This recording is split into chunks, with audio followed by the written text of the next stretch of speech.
কথাটো কিন্তু চিন্তা কৰিবলগীয়া কথা।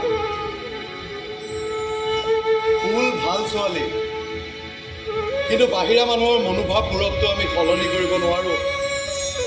মই গম পাইছো তই ফুলক ভাল পাও, কিন্তু অতি ধুমধামেৰে বিয়া পতাৰ সামৰ্থ্য আমাৰ নাই।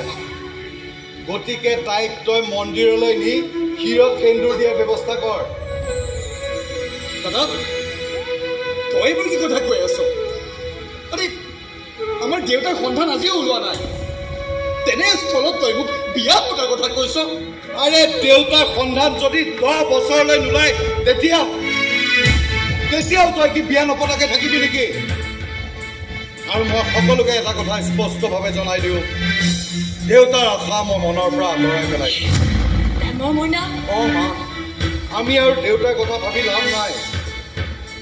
ইমান দিনে দেউতাৰ সন্ধান নোলাল যেতিয়া মই ভাবিছো ট্ৰেইন এক্সিডেণ্টৰ ভিত্তিটোতে মই দেউতাৰ শ্ৰাদ্ধ পাতিম।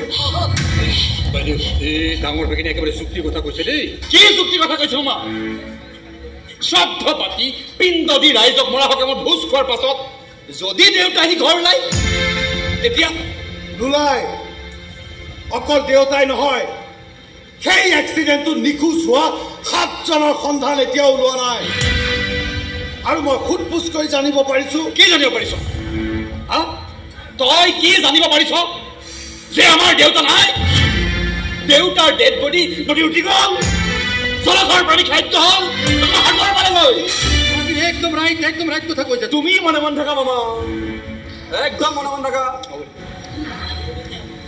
মই সকলো বুজিব পাৰিছো। তোমালোক সকলোৱে মিলি দেউতাৰ মৃত্যু হোৱাটো বিচাৰিছা স্বাৰ্থত।